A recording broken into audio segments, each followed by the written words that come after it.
Nous ne pouvons pas dans notre génération rester les bras croisés alors que les gens peuvent être réconciliés avec Dieu parce que nous ne voulons pas prier. Et une des choses dont on parle beaucoup lorsqu'on parle de réveil, c'est justement ce fait d'avoir un fardeau pour la prière. Et un fardeau pour la prière n'est pas uniquement lié au réveil, c'est dans la vie de tous les jours.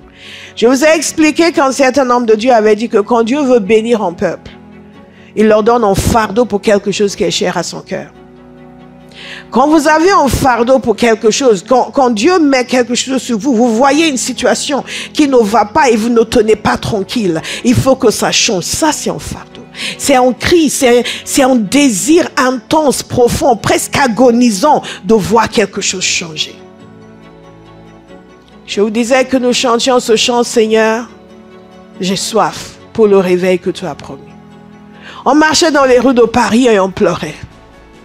Vous voyez tous ces gens qui ne connaissaient pas le Seigneur.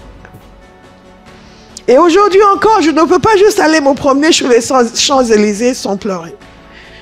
Sans me demander où vont ces gens quand ils vont quitter cette terre. Mais dans notre génération, nous avons perfectionné l'art d'être chrétien et indifférent à ce que Dieu veut faire. L'art d'être béni et indifférent à la détresse des autres. L'art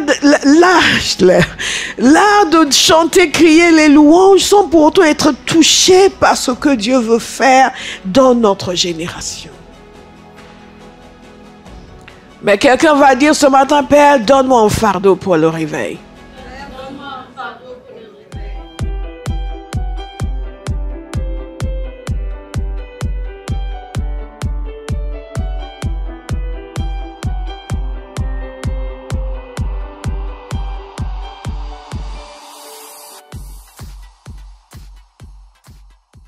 C'est qui des mots qui ta bouche qui ta. 2 Chroniques chapitre 7 verset 14 est notre verset fondamental pour cette série.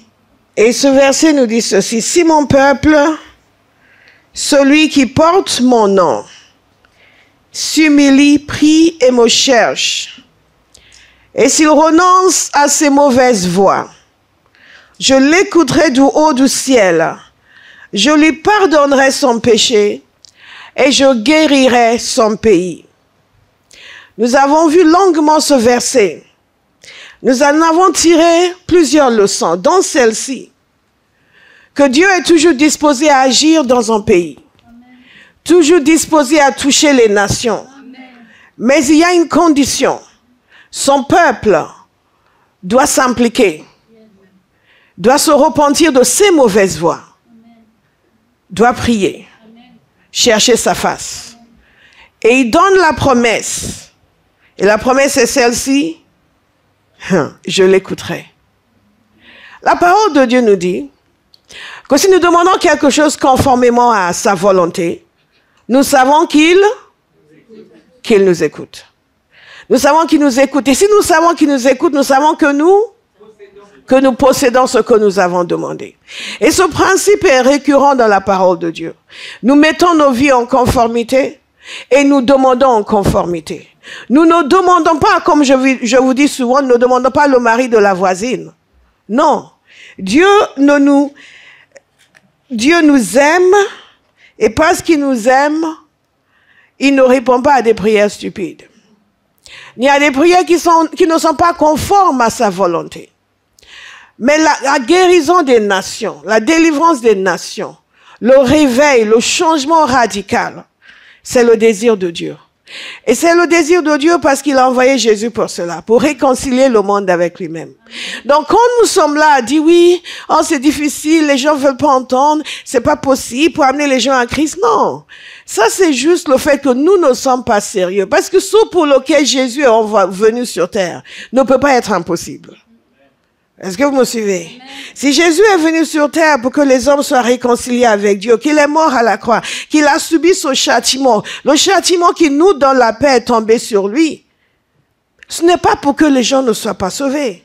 Ce n'est pas pour que les gens ne le connaissent pas. Mais dans chaque génération, c'est à ceux qui sont à lui d'agir pour que les autres reçoivent cette grâce. Amen. Le sacrifice de Jésus n'est pas inutile. Elle n'est pas inutile dans notre génération. Si nous disons que les gens ne veulent pas, on a tout fait, les gens ne reçoivent pas, nous sommes en train de dire que le sacrifice de Jésus est inutile. Alléluia. Et moi, je disais toujours ceci, et je le dis encore au Seigneur, si moi j'ai pu être converti, tout le monde peut être converti. Certains d'entre vous, vous allez dire que vous étiez chrétien depuis... dès votre conception, vous étiez né de nouveau. On sait que ce n'est pas vrai. Mais nous autres, on peut affirmer que nous étions totalement contre Dieu. Mais il nous a sauvés.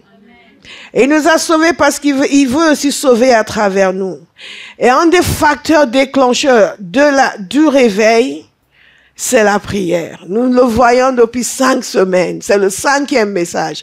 Je suis sûre que quelqu'un va finir par comprendre aujourd'hui. La nécessité de commencer à prier. Et la nécessité non seulement de commencer à prier, mais de commencer à prier différemment. Ce matin, nous parlons du fardeau dans la prière. Le fardeau et le réveil. Lorsque nous parlons d'un fardeau de prière, qu'est-ce que nous voulons dire? Quels sont les exemples que nous avons vus? Nous avons eu beaucoup d'histoires de réveil au fil des siècles, n'est-ce pas? Et à chaque instant, nous avons vu l'impact de la prière. Hudson Taylor, qui était le père de la mission en Chine, la mission moderne en Chine, je vous ai parlé de lui la semaine dernière, lorsqu'il a dit à cet homme, Jonathan Goforth, qui venait d'arriver, et il lui a dit, si tu veux entrer dans cette région de la Chine, le nord-est, si je me souviens bien, qui était la région la plus hostile aux étrangers, si tu veux entrer dans cette région, tu dois avancer à genoux. En d'autres termes, en prière.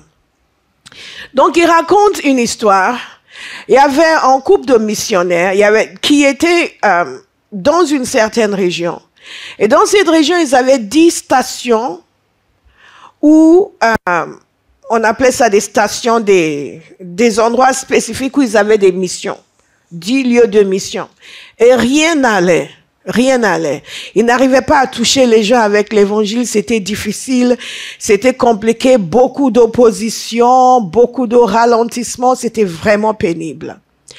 Et ils ont écrit au secrétaire général de leur organisation missionnaire, je vous ai expliqué la semaine dernière, le réveil qui s'est déroulé au 18e et 19e siècle et comment les organisations missionnaires ont été fondées. Et ils ont écrit au secrétaire général de leur organisation missionnaire en lui demandant de leur trouver des intercesseurs pour ces 10 stations.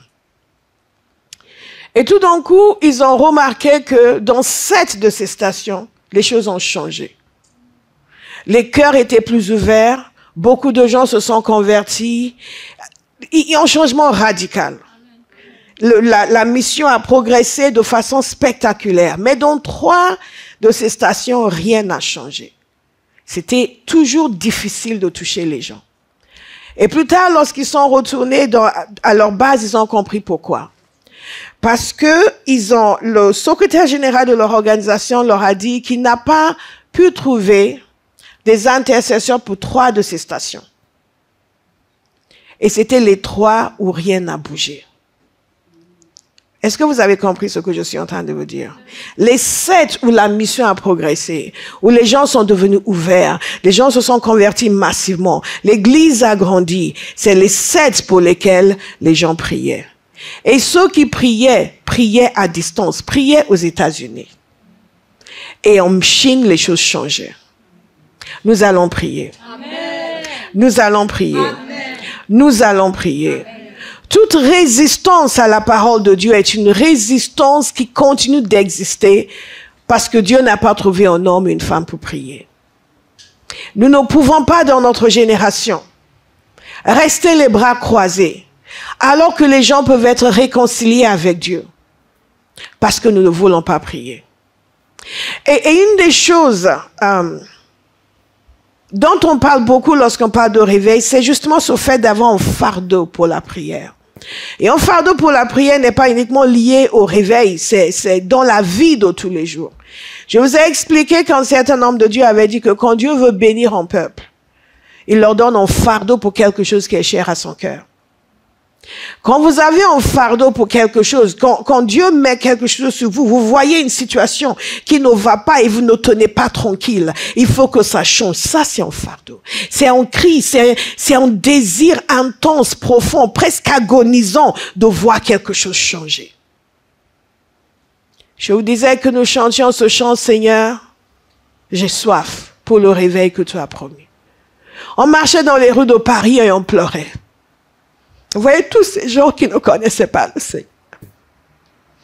Et aujourd'hui encore, je ne peux pas juste aller me promener sur les Champs-Élysées sans pleurer. Sans me demander où vont ces gens quand ils vont quitter cette terre. Mais dans notre génération, nous avons perfectionné l'art d'être chrétien et indifférent à ce que Dieu veut faire. L'art d'être béni et indifférent à la détresse des autres. L'art de chanter, crier les louanges sans pour autant être touché par ce que Dieu veut faire dans notre génération. Mais quelqu'un va dire ce matin, Père, donne-moi un fardeau pour le réveil. Père, donne-moi un fardeau pour le réveil. Et ça n'a rien à voir avec votre personnalité. Vos origines. Tout est lié à votre sensibilité au cœur de Dieu. Et dans chaque exemple que je vous ai donné, il y avait un homme, il y avait une femme, parfois des enfants, qui avaient juste un fardeau pour dire quelque chose doit changer. Quelque chose doit changer. Il y a des gens qui n'ont même pas de fardeau pour leur famille. Des gens de leur famille qui souffrent, qui ne connaissent pas le Seigneur. Et ça ne les dérange pas plus que ça. Au contraire, ils les critiquent. Oui, mais bon, lui, s'il venait à l'église, sa vie serait différente. Hein. Je l'ai invité plusieurs fois. Hein. Oh, écoute, c'est comme ça. Quelqu'un m'a dit, Père, brise mon cœur. Brise mon cœur. Que je ne sois pas indifférent. Dans Hébreux 5, oui, Hébreux 5, verset 7, il y a un très court verset. Il développe un raisonnement. Et nous n'allons pas entrer dans ce raisonnement. Mais il y a ce très court verset qui est très instructif pour nous. Au verset 7, il nous a dit ceci.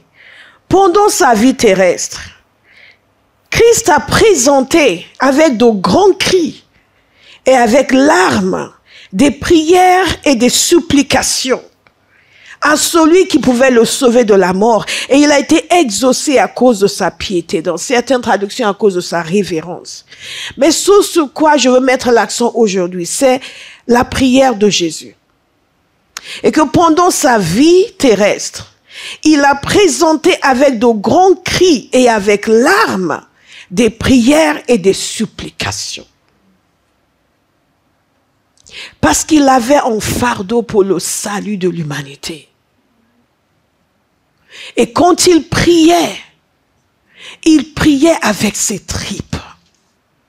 Il priait avec des grands cris.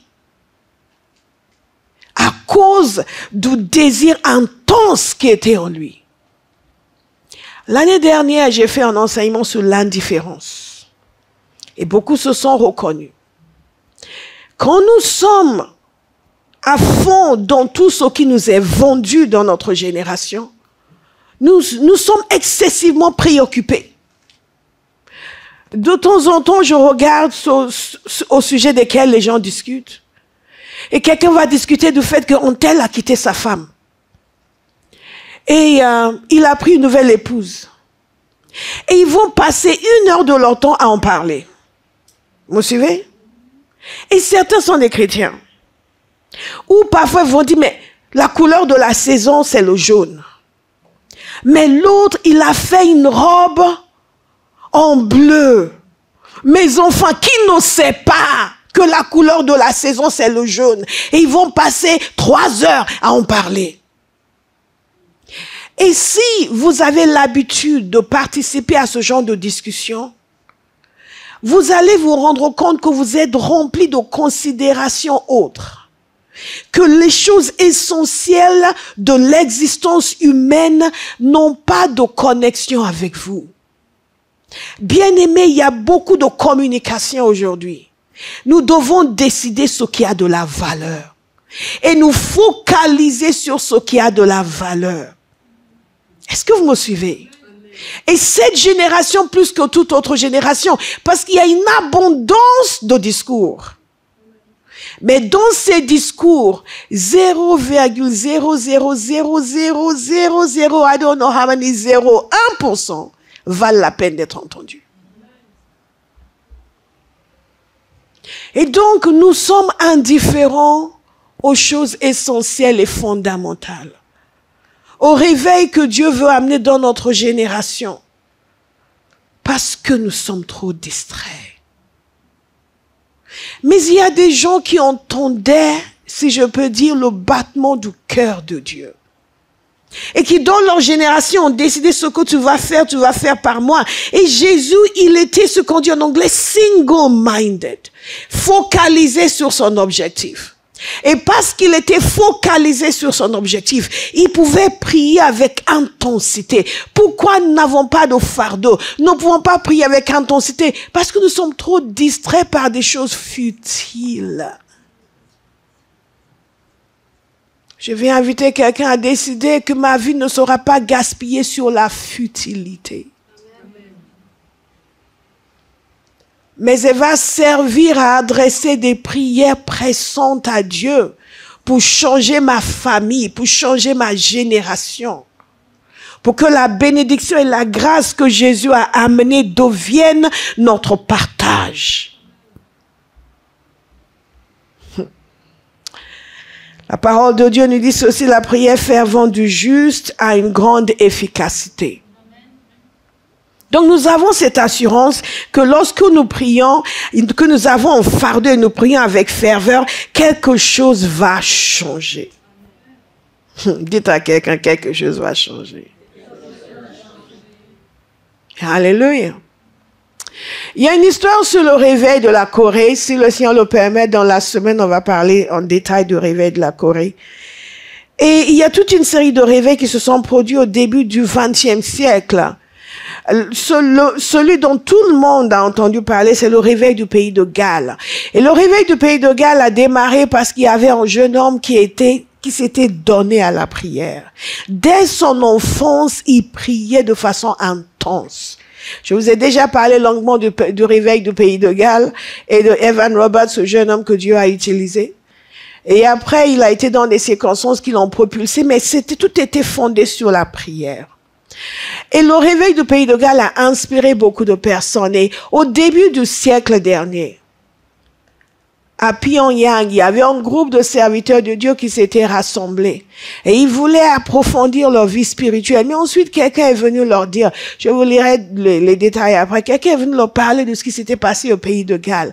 Et la parole de Dieu. Et le récit de cet événement nous dit qu'un désir est né dans leur cœur. Dites au Seigneur, Seigneur, que naisse un désir dans mon cœur pour le réveil. Kamareba, ce que vous demandez, c'est ce que vous aurez. Il nous a dit ceci, un désir. C'est lors de cette rencontre qu'est né le désir dans nos cœurs que l'Esprit de Dieu prenne le contrôle total de nos vies et nous utilise puissamment à son service. Et nous a dit que quand cet homme leur avait annoncé ce qui se passait au pays de Galles, ils ont dit ceci.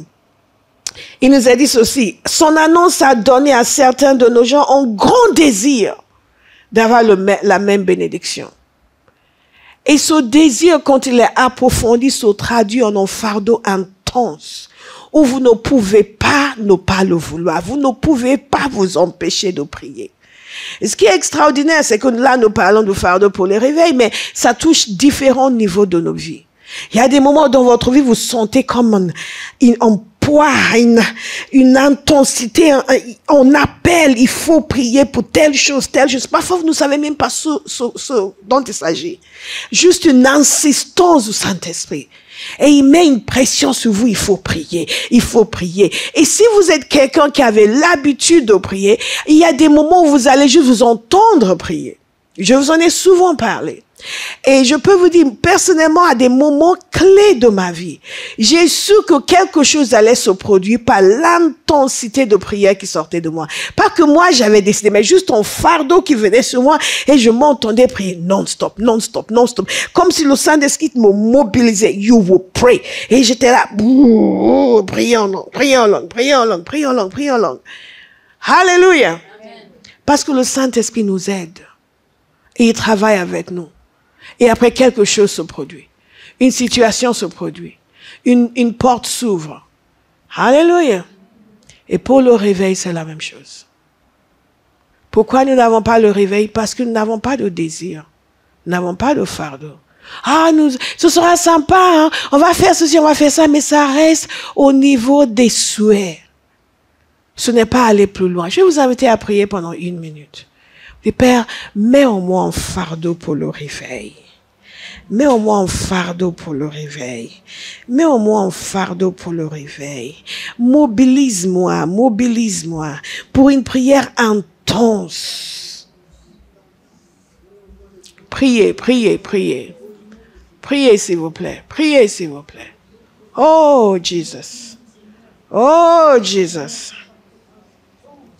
Sekedabo shogodege sakate didida shokote. Zeidebo shtokote de bazeke tabarege zeke. Zeidobo shteketeke. Un fardeau pour la prière. Un désir pour le réveil. Un désir intense. De voir ma nation gagner à Christ. De voir ma famille gagner à Christ. De voir les gens autour de moi gagner à Christ. Que je sois libéré de l'indifférence, de la distraction. Ouvre mon entendement, Père. Yes. Ouvre mon entendement, Père. Ouvre mon entendement, Père. Ouvre mon entendement, Père. Thank you, Jesus. Thank you, Jesus. Thank you, Jesus. La prière, donc, la parole de Dieu nous dit dans Jacques que la prière fervente du juste est d'une grande efficacité. Et souvent, vous entendez des chrétiens, oui, on a prié, il ne se passe rien. La parole de Dieu nous dit que la prière fervente du juste est d'une grande efficacité. Quand Dieu commence à vous faire confiance, il commence à mettre des fardeaux de prière sur votre vie. Je vous ai parlé de cet homme qui était... Qu'est-ce qu'il était? Il n'était pas forgeron. Qu'est-ce qu'il était? Il était boucher. Sur l'île de Lewis, que Duncan Campbell a rencontré, qu'il connaissait. Et un jour, il était allé le voir. Il était en train d'intercéder pour la Grèce. Ce n'est pas aujourd'hui où nous avons Internet, vous pouvez aller dans Google, Grèce, c'est où? Non, mais perdu dans son île écossaise, il priait pour la Grèce. Il n'avait jamais été en Grèce. Il ne savait rien de la Grèce. C'est comme si vous alliez voir quelqu'un à Bile-Bila. C'est ça. Bile-Bila? Je soupçonne son, c'est ça. Vous allez voir quelqu'un à Bile-Bila et vous l'entendez commencer à prier pour les Cévennes. Dites comment? Et cet homme priait pour la Grèce. Il lui a dit, et quand il a fini sa prière, il lui a dit, tu sais où c'est la Grèce? Non, pas du tout. Mais le Seigneur m'a dit aujourd'hui de prier pour la Grèce. Et quelques temps après, il a rencontré un homme, Duncan Campbell a rencontré un homme qui avait été en mission en Grèce. Il devait rester quelques jours, mais la puissance de Dieu s'est tellement déversée, le réveil a éclaté et il est resté plusieurs semaines, voire plusieurs mois. Et la date où cela a commencé, c'est la date où cet homme priait pour la Grèce. Quelqu'un va dire, Seigneur, utilise-moi. Utilise-moi. Utilise-moi.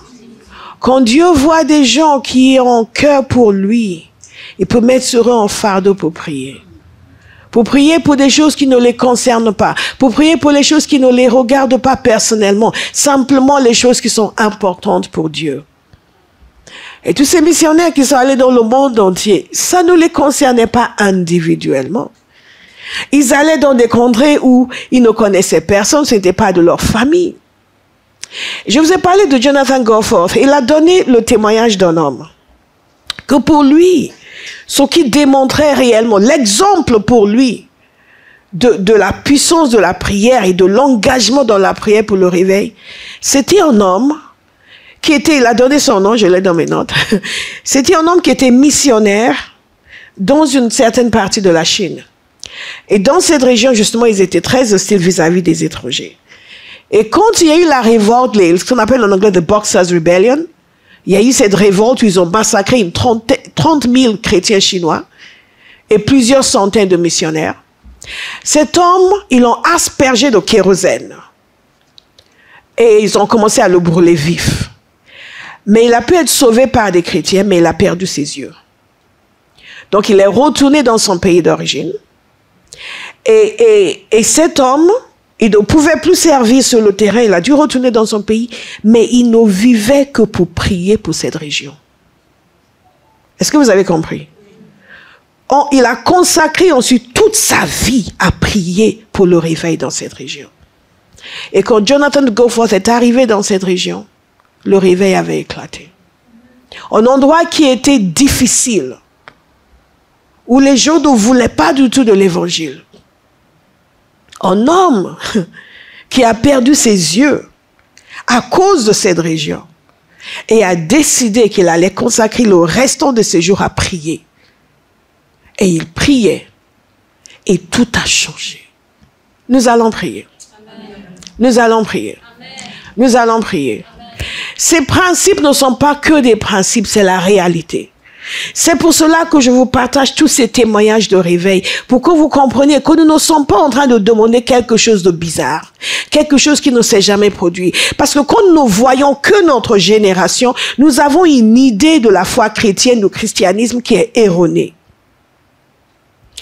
Et donc, tout ce que je vous ai expliqué jusque-là, et la semaine dernière, nous avons vu le grand réveil, le premier grand réveil aux États-Unis, le deuxième grand réveil, le réveil de l'Irlande, où ces 4 jeunes gens se sont mis à prier. Et dans chacune de ces situations, la situation était désespérée. Dites-le avec moi, désespérée. La situation était désespérée. Complètement désespérés. Les gens non seulement éloignés de Dieu, mais détestaient tout ce qui était chrétien. Aujourd'hui, les gens disent, mais les gens se moquent que je suis chrétien. Réjouis-toi.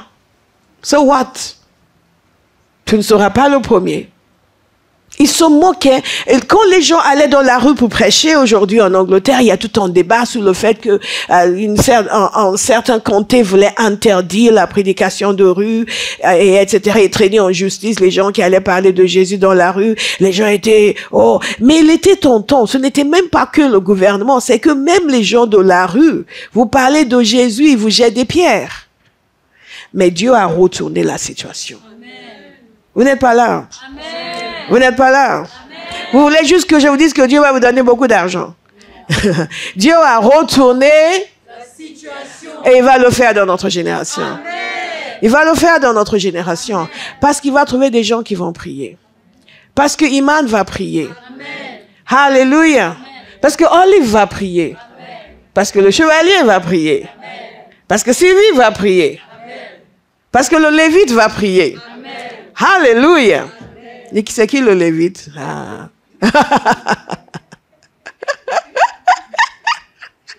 Il y a des gens qui écoutent les prophéties des autres. Parce que nous allons prier. Parce que nous allons prier. Nous allons prier. On considère que Charles Finney était un des plus grands évangélistes du temps moderne. Le temps moderne qui a commencé après les The Dark Ages. Comment on dit The Dark Ages en français? Est-ce que j'ai fait l'histoire en anglais? OK. Après le Moyen-Âge. Et quand vous lisez ces prédications, vous vous demandez ce qui a touché les gens. Il n'y a pas une vérité nouvelle. Parfois, nous, les pasteurs, on veut innover. Et c'est comme ça que les hérésies naissent.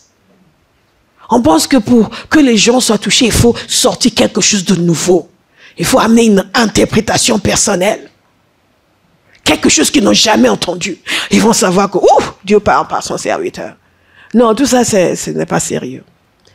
Le grand secret de la réussite de Charles Finney, c'était La prière. Et son intercesseur, c'était de temps en temps, Messie est contente d'être derrière son paravent. Mais je l'attends mercredi soir. Alléluia. Father Nash, retenez bien ce nom. Cet homme est un des intercesseurs qui ont eu le plus d'impact dans l'histoire de l'Église. Mais son histoire était très étrange. Si j'ai le temps, je vais vous raconter son histoire. Mais il s'est trouvé au moment qu'il a rencontré Charles Finney et les deux ont commencé à travailler ensemble. Et je parle de lui parce qu'il est l'exemple type de quelqu'un qui vivait avec un fardeau pour le réveil et qui priait pour le réveil. Quand Finney devait faire une campagne quelque part, il n'allait pas avec une chorale, avec un groupe de louanges. Dans notre génération, nous allons avec une chorale de 100 voix pour épater la galerie. Une chorale de 100 voix, ils vont chanter, nous sommes subjugués par la qualité de leur voix. Les chorales, c'est une bonne chose. Nous allons d'ailleurs avoir une chorale d'hommes, chorale a cappella. Donc tous les frères, préparez-vous. Une chorale, c'est une très bonne chose. Mais Finney, lui, avait une autre perspective. Il avait compris que ce qui touchait le cœur des gens, c'était la prière. Et que c'était par la prière que Dieu changeait la disposition du cœur. Donc, il a fait équipe avec Father Nash. Father Nash était un homme de prière. Il n'avait pas commencé comme cela. Donc, il y a de l'espoir pour nous tous, n'est-ce pas? Amen. Mais il est devenu un homme de prière. Et il avait un tel fardeau. Donc, parfois, quand Finney devait faire une campagne quelque part, Father Nash le précédait de 2 semaines, parfois 3 semaines. Et lui, parfois avec un autre pasteur, Father Clary, si je me souviens, oui, Clary, et ils allaient ensemble, ils cherchaient un logement qui ne payait pas de mine, juste quelque chose. Parfois, ils étaient dans des caves et ils se mettaient là à prier de jour comme de nuit. La parole de Dieu nous dit que l'Esprit nous aide à prier avec des soupirs inexprimables.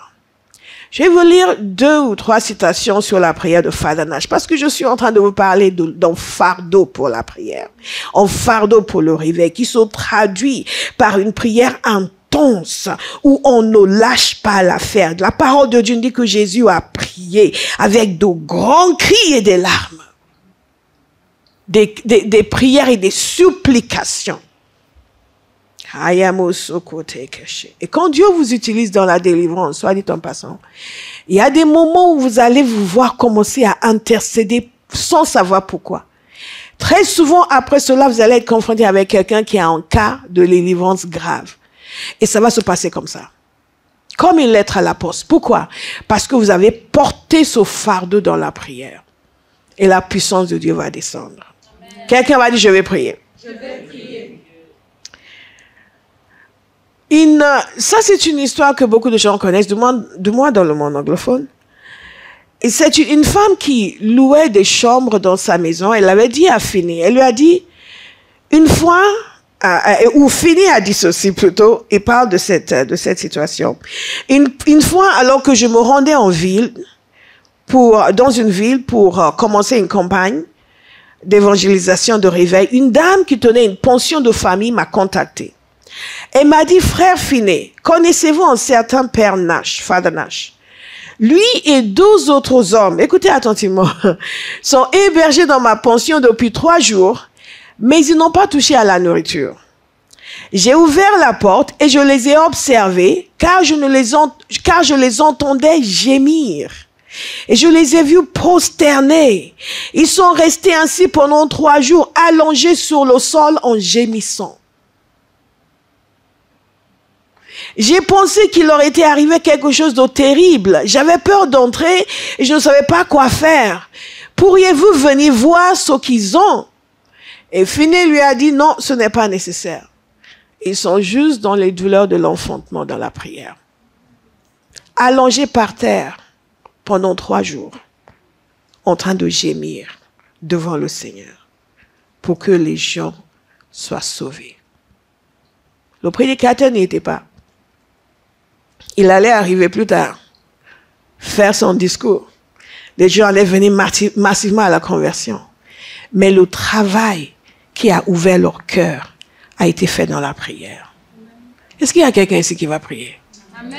Il y a quelqu'un ici qui va prier. Amen. Parce que souvent, c'est là où les gens ne veulent pas s'impliquer. Ils veulent prêcher. Mais quand il s'agit de prier, ils ne comprennent pas que c'est là où le travail se fait. Et Father Nash était quelqu'un qui avait compris.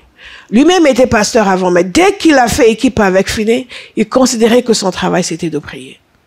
Et Finney disait aussi de lui que, des fois, avant une campagne, il semblait être dans une angoisse. Il partait prier, il revenait. Il partait prier et il revenait. Et il ne sentait pas la tranquillité.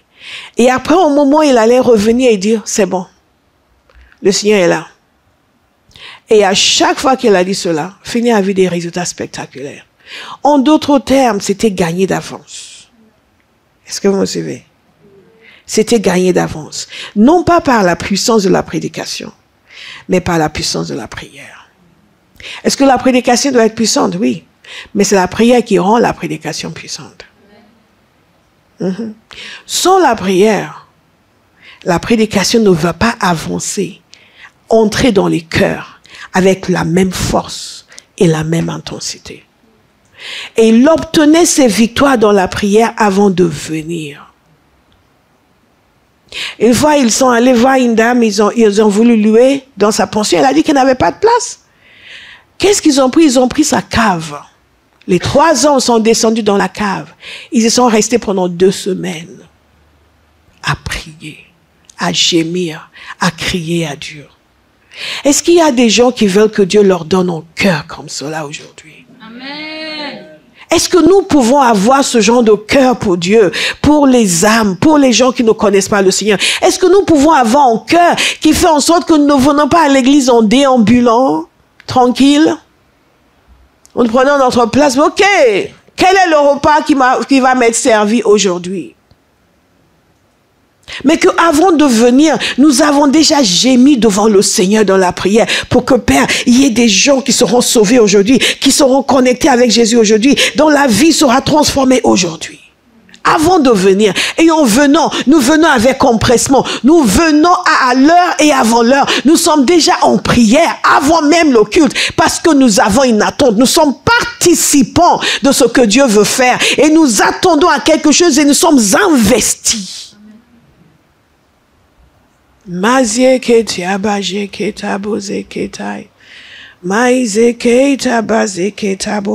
ce que Dieu cherche. C'est ce que Dieu cherche. Des gens qui sont investis avec lui. Investis pour que la raison pour laquelle Jésus est venu puisse trouver son expression dans notre génération. Investis avec lui. Pleinement investis. Investi, chaque réunion investi. Investi. Petit Père, nous déverse ta grâce aujourd'hui. Change des vies, touche des vies. À chaque fois que les gens ont vécu le réveil, ils ont vécu le réveil parce qu'ils avaient un désir, parce qu'ils avaient un fardeau, parce qu'ils avaient un cri. Rappelez-vous la semaine dernière, nous avons parlé des concerts de prière au XVIIIe siècle, en Écosse et dans le monde entier. Ça a été repris aux États-Unis. Le pasteur Isaac Barkle, je me souviens bien, qui disait non, nous aussi nous devons vivre ces moments de prière. Et tout le monde s'y est mis et Dieu a déversé sa puissance. Le réveil de prière de New York. Les 4 jeunes Irlandais ont dit, il peut faire la même chose ici. Et Dieu a déversé sa puissance. Abba House, nous allons prier. Amen. Le pasteur Andrew Murray a prié pendant 40 ans pour le réveil en Afrique du Sud. Mais c'était un endroit où les gens n'aimaient pas prier. Pour trouver 3-4 personnes qui allaient prier, c'était compliqué. Et quand ils ont entendu parler de ce que Dieu faisait à New York, ils se sont mis à prier. Je vous ai expliqué la semaine dernière ce qui s'est passé par la suite. Abba House, est-ce que nous allons prier? Amen. Nous allons prier. Nous allons prier. Ce que Dieu cherche dans chaque génération, c'est des gens qui vont se mettre en accord avec lui.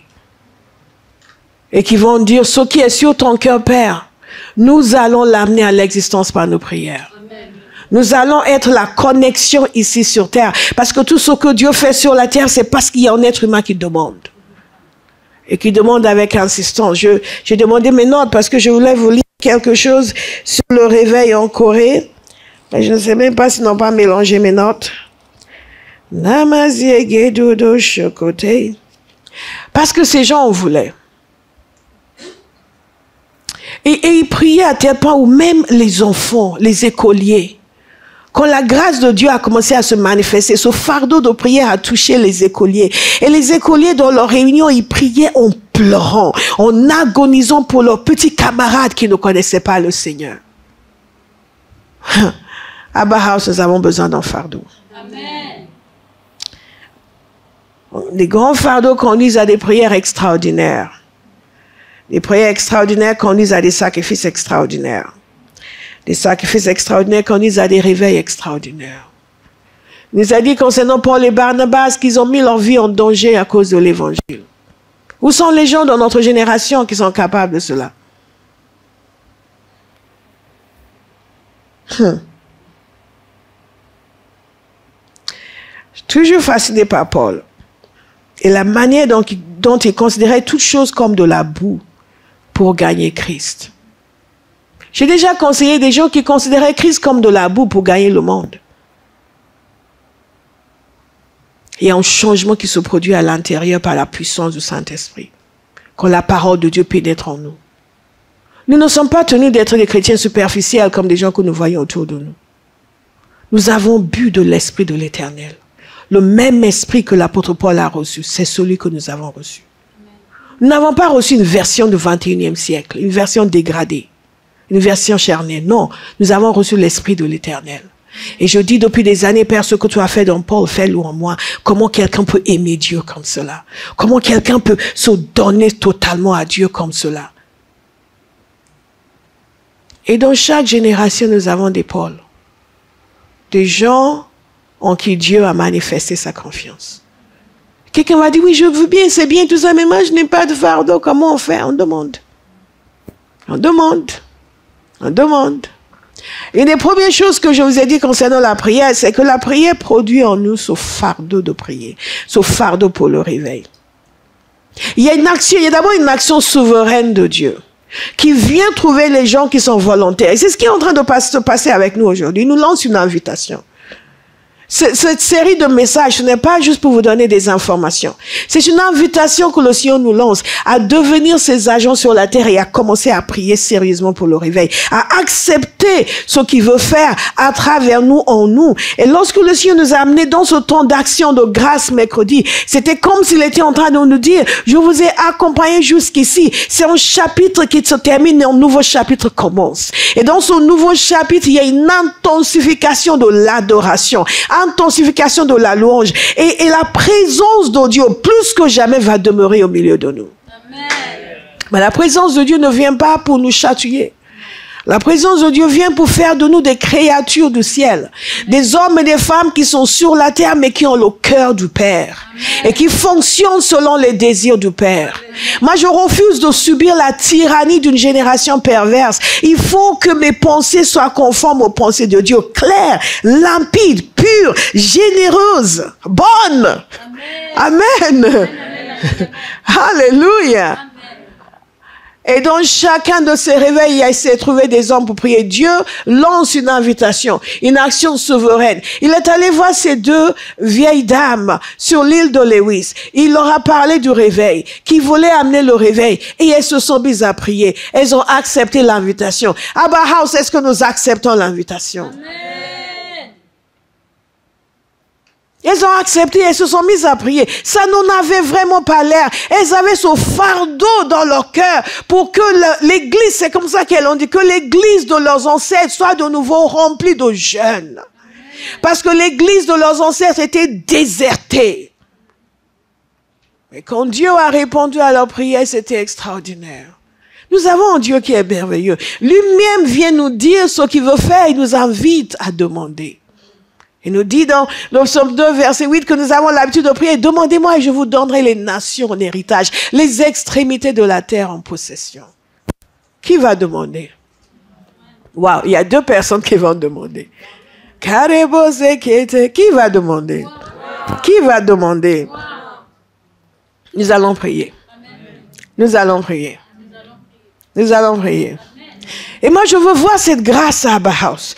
Je veux voir des intercesseurs, des hommes et des femmes qui ont tellement le cœur pour Dieu que Dieu leur fait confiance. Il peut leur dire des choses. Il peut les saisir de la nuit pour prier. Il peut les saisir le jour pour prier. Il peut les amener à prier pour Olive. Il peut les amener à prier pour Chantal. Il peut les mobiliser. Dites, je suis mobilisable. Je suis mobilisable. Alléluia. Des fois, le Saint-Esprit vient sur nous pour prier en disant, oh non, Saint-Esprit, pas maintenant, parce que je veux finir mon roman. Après, je vais prier. Donc, on finit notre roman et après, maintenant, Saint-Esprit, et rien. Rien. Rien. C'est lui le maître. N'est-ce pas?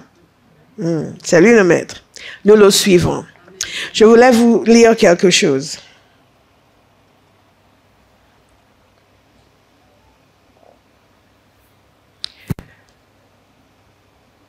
Il y a plusieurs évangélistes qui sont entrés dans l'histoire et l'un d'entre eux, c'est un homme qui s'appelait R.A. Torrey. Je ne le connaissais pas très bien, je connaissais son nom, mais je ne connaissais pas très bien son histoire. Et j'étais allée lire son histoire. C'est vraiment très intéressant. Je vous ai souvent parlé de D.L. Moody, mais lui, son histoire était très intéressante. Il a travaillé avec D.L. Moody. Il a été pasteur de l'église que D.L. Moody a commencé. Mais c'est quelqu'un qui après a fait des campagnes d'évangélisation partout. Mais ce n'était pas du tout son plan de carrière. Vous me suivez? Certains d'entre vous ici, vous serez surpris par le Seigneur. Ce n'était pas du tout son plan de carrière. Son plan à lui, il était pasteur, il était bien. Il était pasteur d'une église où ça se passait plutôt bien d'ailleurs. Il avait appris de Charles Finney qu'une église peut vivre le réveil en permanence. Et c'est dans cette optique-là qu'il fonctionnait. Sauf qu'à un moment donné, Dieu, et je parle de cette action souveraine de Dieu, Dieu a juste mis à cœur dans le groupe de cette église en fardeau pour prier. Pour prier pour un réveil comme celui que des générations précédentes ont connu. Un réveil comme les différents réveils du passé. Et je vous en ai parlé longuement la semaine dernière et la semaine d'avant.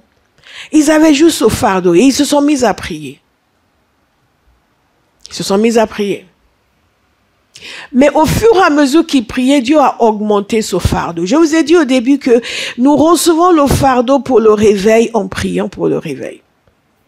Quelqu'un va dire, oui, mais moi, je sais pas, moi, je sais que je devrais avoir le fardeau, mais je ne l'ai pas. Ben, prie. Dites à quelqu'un, prie. Prie. Jean, prie. Tu te sens bien? Ça va? Tu es guéri? Gloire à Dieu. Amen. Prie. Dites à quelqu'un, prie. Prie. Prie. Le fardeau vient en priant. Et vous savez, j'avais dit il y a quelques semaines, en parlant encore de réveil à l'étude biblique, que si vous ne priez pas, comme Dieu veut que vous priez, il y a certaines demandes de Dieu auxquelles vous ne répondrez jamais oui. Parce que nous sommes configurés dès notre enfance d'une certaine manière. Et parfois, nous avons été configurés par notre environnement à vouloir autre chose ou quelque chose qui ne nous est même jamais venu à l'esprit que Dieu vient nous dire va venir heurter tout ce à quoi nous avions pensé. Et si nous ne prions pas, Dieu ne pourra pas avoir raison de notre résistance. Et implanter en nous le fardeau pour ce qui est sur son cœur. Ce groupe a commencé à prier. Et très rapidement, beaucoup de gens se sont joints à eux.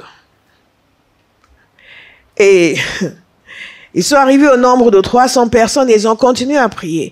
Et ils priaient les samedis de 9h à 10h. Et ça, c'était en 1898.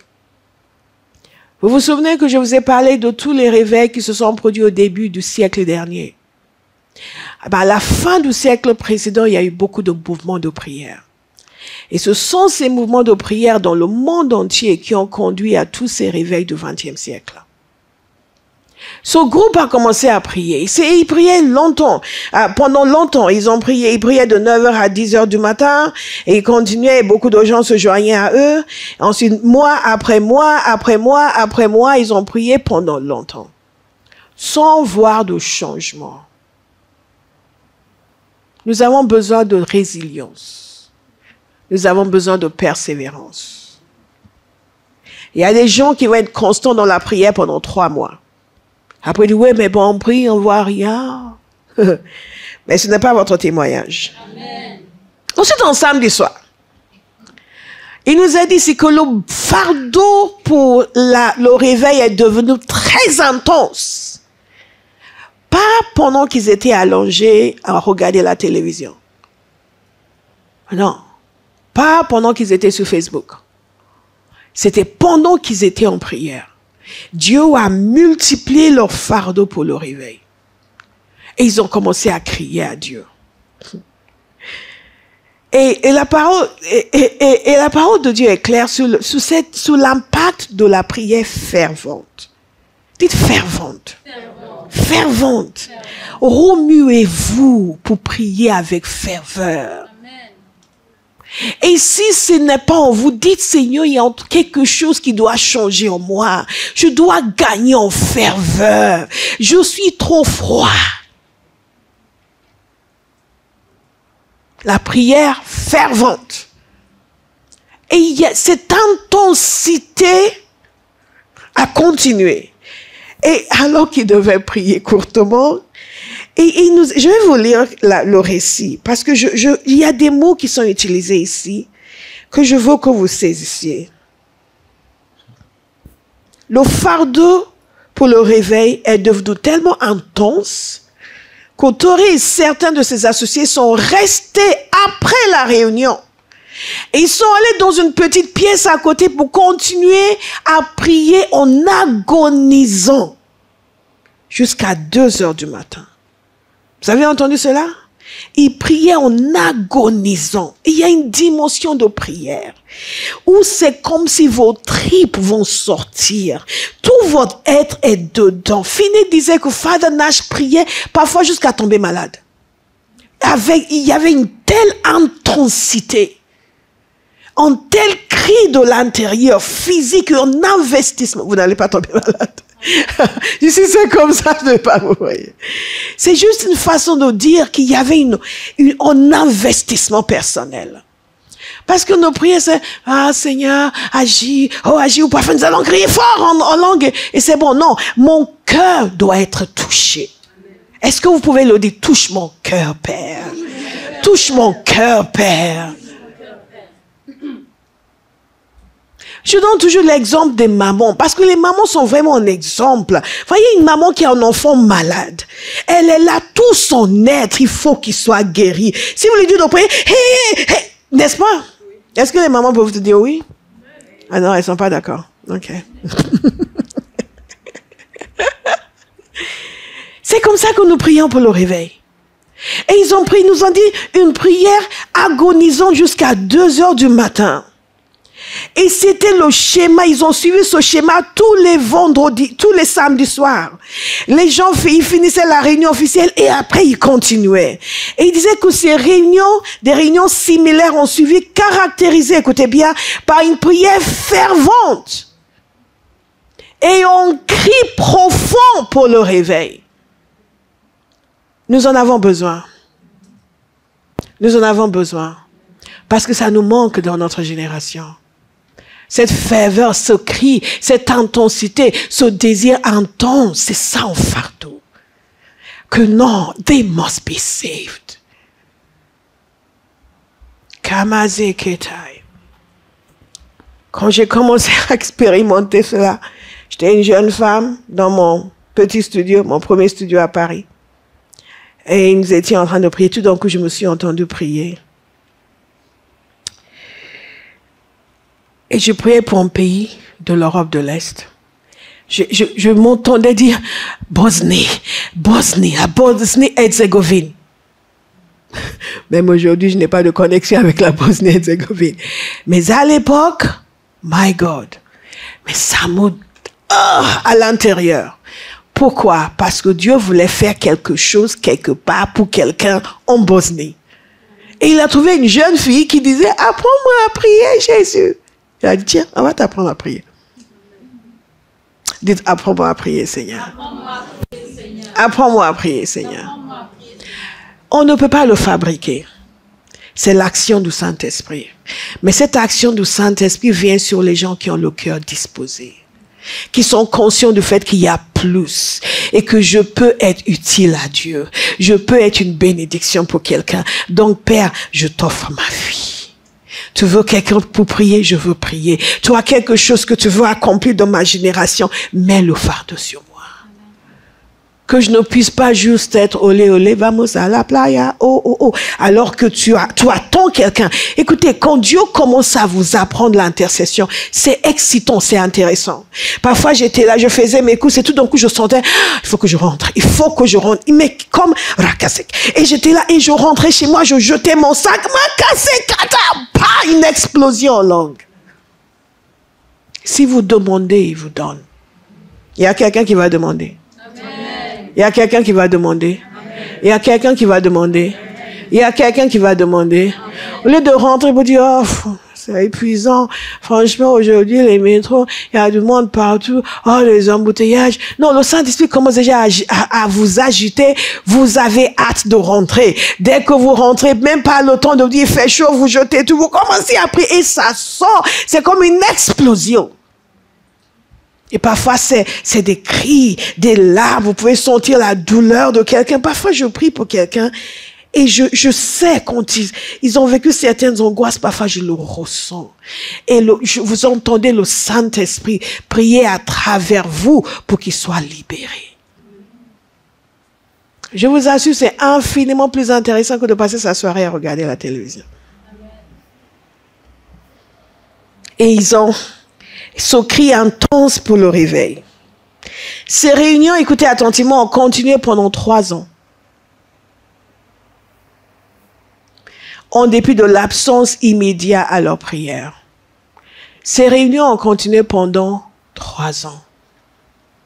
Que Dieu nous permette de rester dans sa présence. De durer. De durer.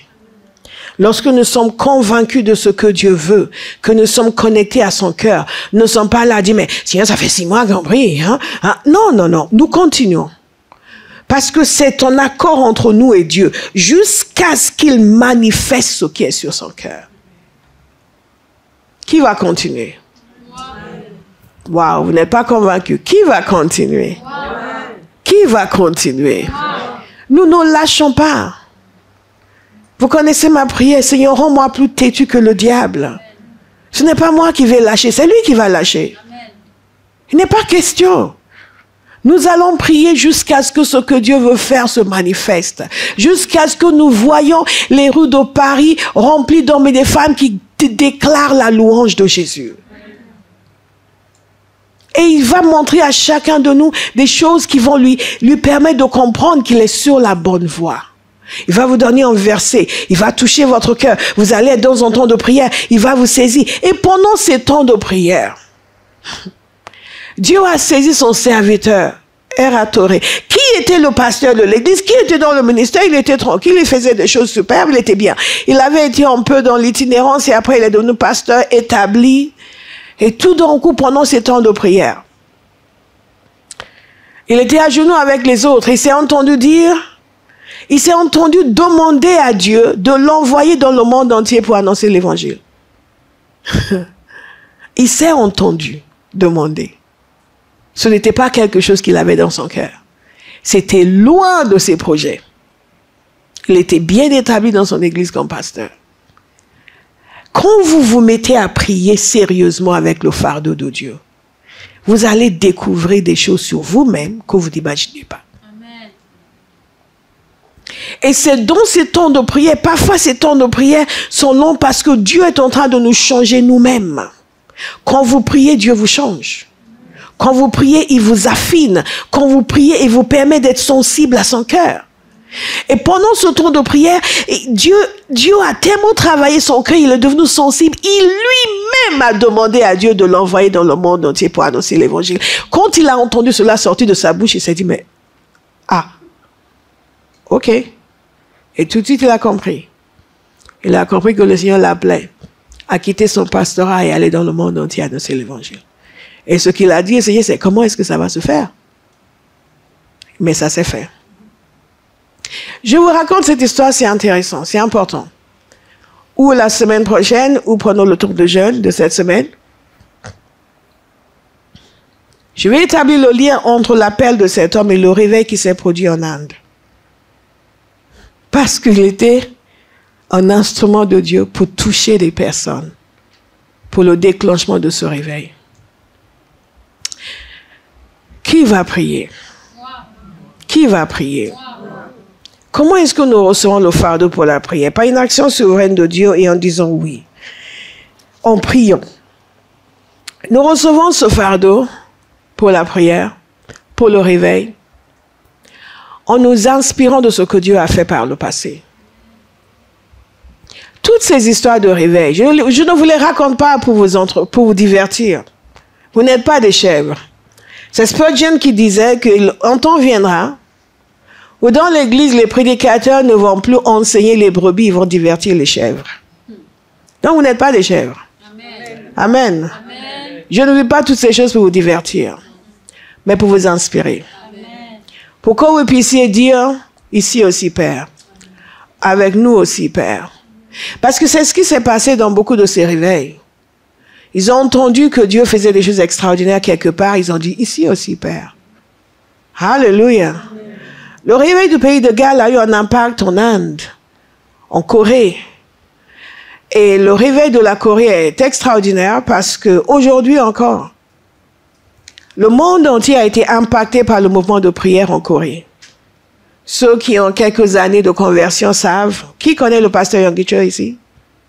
Wow, c'est une autre génération là. Vous ne connaissez pas le pasteur David Yonggi Cho. Jesus is Lord. Wow. Wow. Wow. Wow. God is good. Sakedo baba bazeke takatoko. Jusqu'à une dizaine, une vingtaine d'années, l'église de Corée de la Corée du Sud était l'église qui a montré au monde la puissance de la prière dans notre génération. Est-ce que vous me suivez? Et tout cela a commencé au début du siècle dernier par le réveil de la Corée. Il y avait à peine quelques milliers de personnes converties. Mais aujourd'hui, en Corée du Sud, les chrétiens constituent pratiquement 50% de la population. Je vais chercher les chiffres exacts. En une génération. Vous me suivez? En une génération. Et quand on parle de chrétiens convertis, pas de tradition chrétienne. En une génération. Et tout cela a commencé avec le réveil de la Corée, qui lui-même a commencé parce que les gens se sont mis à prier. Mais eux étaient influencés par le réveil du pays de Galles. L'Inde était influencée aussi par le réveil du pays de Galles. L'Afrique du Sud était influencée par le réveil qui s'était déroulé à New York. L'Irlande était influencée par le réveil qui s'était déroulé à New York. C'est 4 jeunes qui se sont mis à prier. Et leur pays a été embrasé. Partout où vous entendez parler de réveil, vous allez souvent entendre dire qu'il y a une poignée de gens qui ont entendu ce que Dieu avait fait. Jonathan Goforth, le réveil de Mandchourie en Chine, a été inspiré par le réveil de Corée. Abba House, nous aussi, nous laissons inspirer par tous ces réveils passés. Amen. Pour nous dire que Dieu le fait encore dans notre génération. Est-ce qu'il va le faire dans notre génération? Est-ce qu'il va le faire dans notre génération? Nous allons le voir. Wow. Nous allons le voir. Amen. Nous allons le voir. Amen. Nous allons le voir. Amen. Nous allons le voir. Nous allons le voir. Nous allons le voir. Il y a un réveil dont je n'avais pas entendu parler avant, c'est le réveil de la Jamaïque. Et après l'abolition de l'esclavage, je ne sais pas s'il y a un lien, mais les églises étaient désertées. Et les quelques chrétiens sérieux priaient pour un réveil. Et ils ont entendu parler du réveil de New York avec cet homme d'affaires, le réveil de prière. Et ils se sont mis à prier. Ils se sont mis à prier. Et ils ont crié à Dieu, comme dans tous les réveils, qu'il agisse aussi dans leur génération. Et la puissance de Dieu a été déversée. Et dans tous ces réveils, nous constatons aussi une chose. La repentance. La repentance des péchés. Les gens se donnent et abandonnent leur mauvaise voie. Mais souvent, ça commence par l'Église qui abandonne ses mauvaises voies. Alléluia. Le réveil de Corée aussi, le réveil de Jamaïque. Je vous ai lu au début comment ils ont eu ce désir dans leur cœur. Il y a aussi un autre point. Le docteur Johnston est venu à Pyongyang et pendant qu'il était là, il a parlé à nos chrétiens coréens, parlant des merveilleuses manifestations de l'esprit en Inde. Et son annonce a donné à certains de nos jours un grand désir. Dites un grand désir. Un grand désir. Comment est-ce qu'on obtient un fardeau? En écoutant le récit de ce que Dieu a fait par le passé. Et certains d'entre vous, pendant que vous m'écoutez depuis ces semaines, un grand désir est en train de naître à l'intérieur de vous. Je le répète, un grand désir est en train de naître à l'intérieur de vous. Un grand désir est en train de naître à l'intérieur de vous. Et la foi, Béa disait tout à l'heure, la foi naît. Et ces 4 jeunes Irlandais, ils avaient la foi. Il est le même. Et il va faire la même chose ici aussi. Dites, il est le même. Et il va faire la même chose. Ici aussi. Alléluia. Écoutez, Dieu fait des choses merveilleuses. Je vous ai parlé de l'État indien qui est un des 2, sinon le seul État en Inde, majoritairement chrétien. Majoritairement chrétien. Pourquoi? À cause de ce réveil. Le réveil qui a inspiré les Coréens. Et le réveil qui a été inspiré par le réveil du pays de Galles. Parce que les gens ont prié. Et Dieu s'est déversé. Est-ce qu'il va le faire dans notre génération? Est-ce qu'il va le faire dans notre génération? Nous allons continuer à lui demander comment est-ce que nous recevons le fardeau en étant proche de son cœur. Quand vous êtes proche de son cœur, il va vous partager ses désirs. Il va vous partager ses désirs. Et cette parole que nous avons reçue sur une maison d'adoration est particulièrement importante. Parce qu'alors que nous l'adorons, sa grâce se manifeste. La révélation se manifeste. La sensibilité à son cœur. Et nous commençons à comprendre. Et tout d'un coup, vous allez voir Olive se lever. Et à 5 heures du matin, commencer à aller faire des marches de prière à Châtelet. Vous avez dit, mais pourquoi tu fais ça? Pendant l'adoration, l'Esprit m'a touché. Ce n'est pas une parole prophétique. C'est juste un exemple. Alléluia. Vivons proche du cœur de Dieu.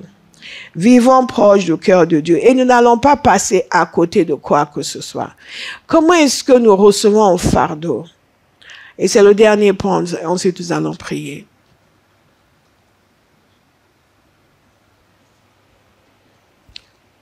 En suivant le Saint-Esprit dans toutes les saisons de nos vies. Et surtout les saisons défavorables. Surtout les saisons défavorables. Très souvent, lorsque les chrétiens vivent des choses négatives et défavorables, ils se déconnectent de la prière, se déconnectent de Dieu.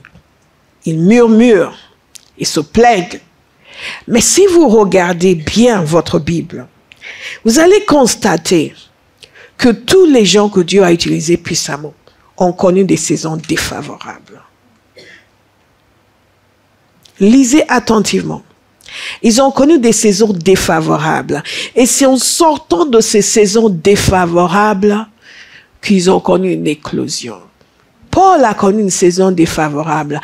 Dès qu'il s'est converti, à Damas, il a voulu annoncer l'évangile. Ils ont voulu le tuer. Il a dû se retirer pour une saison. Et ensuite revenir. David a connu une saison défavorable. Il avait été roi, il était tout content. Il s'est mis au service du roi. Il a remporté la victoire, il a délivré la nation. Et après, il est devenu fugitif. Mais qui peut imaginer une chose pareille? C'est là où nous, on aurait fait Dieu, toi et ta royauté, c'est fini. J'ai délivré cette nation, regarde ce qu'ils me font. Et ainsi de suite.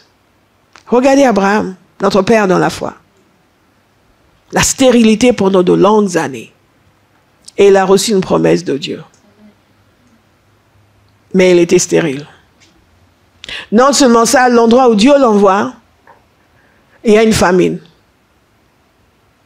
Il doit s'éloigner, partir en Égypte, et là on lui prend sa femme. Cet homme Fadanash, il était pasteur d'une église, et il avait connu un réveil, les gens étaient convertis. Et au bout d'un moment, les gens de cette église ont décidé qu'il avait déjà 46 ans et ils ne voulaient plus de lui.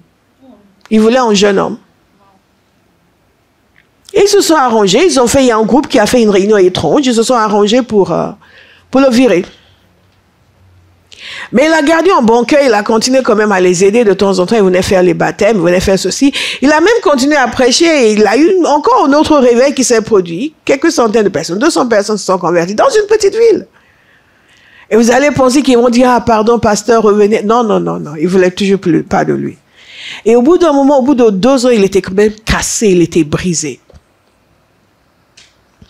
Et quand il a connu Finney, c'était au moment où Finney devait être examiné pour être approuvé pour le ministère par un presbytère.